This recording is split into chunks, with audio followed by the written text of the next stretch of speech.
When people enter the Indian Police Service, the IPS, they are starry-eyed and they have Singham-like idealism in mind. But as days roll by and they become part of the system, their idealism waxes and wanes.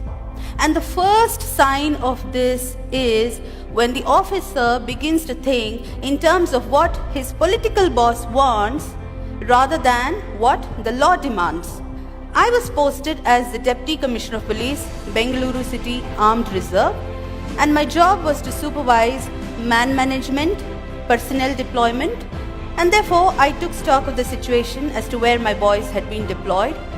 And to my utter shock, I found that a number of politicians, the public representatives, the MLAs, MPs, MLCs and so on, had kept gunmen in excess of the authorized number they were supposed to keep.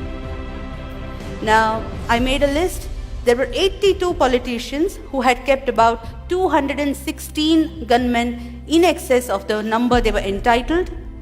I started withdrawing them. The first resistance came from my own boss, who reprimanded me in front of my subordinate officers. Yet, undeterred, I completed the task. I withdrew till the last excess gunman came back to the unit. In the same stroke, I also withdrew 8 brand new SUVs kept by the then ex-Chief Minister of Karnataka. The man had stepped down from the post of Chief Minister, yet the vehicles had continued to be with him. I withdrew the vehicles, but I often wondered why my predecessors had not acted. What prevented them from setting things right? I later learned that these are called the dirty jobs. They are unpleasant tasks, inviting the wrath of the politicians, and nobody wants to do them. Frankly speaking, I did not think of the consequences. There was no need to, because I was clear in my mind that I had acted in a manner most transparent and accountable, which every public servant is expected to. Now, after this report, I was slapped a defamation suit notice. So what is the take home? If you stir hornet's nest, be prepared for all kinds of oddities and notices. So challenges therefore are manifold.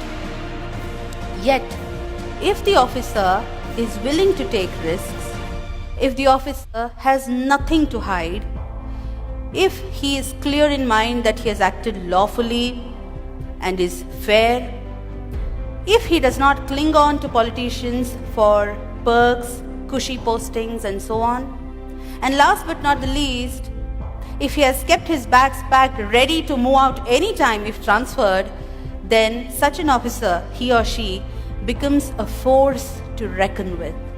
After taking head-on the mighty and powerful on several occasions, if I am alive and kicking and able to deliver a TED Talk before you all, you can imagine the robust protection under law available to the bureaucrats for acts done in official capacity. And therefore, I find many of the fears of bureaucrats to be unfounded and baseless. Now,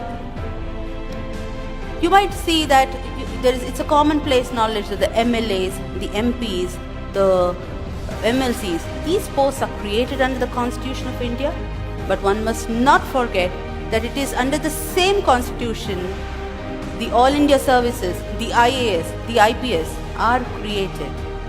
And Article 311 of the Constitution gives complete protection to the bureaucrats for acts done in official capacity, and it is available to every officer in the country, including the state services.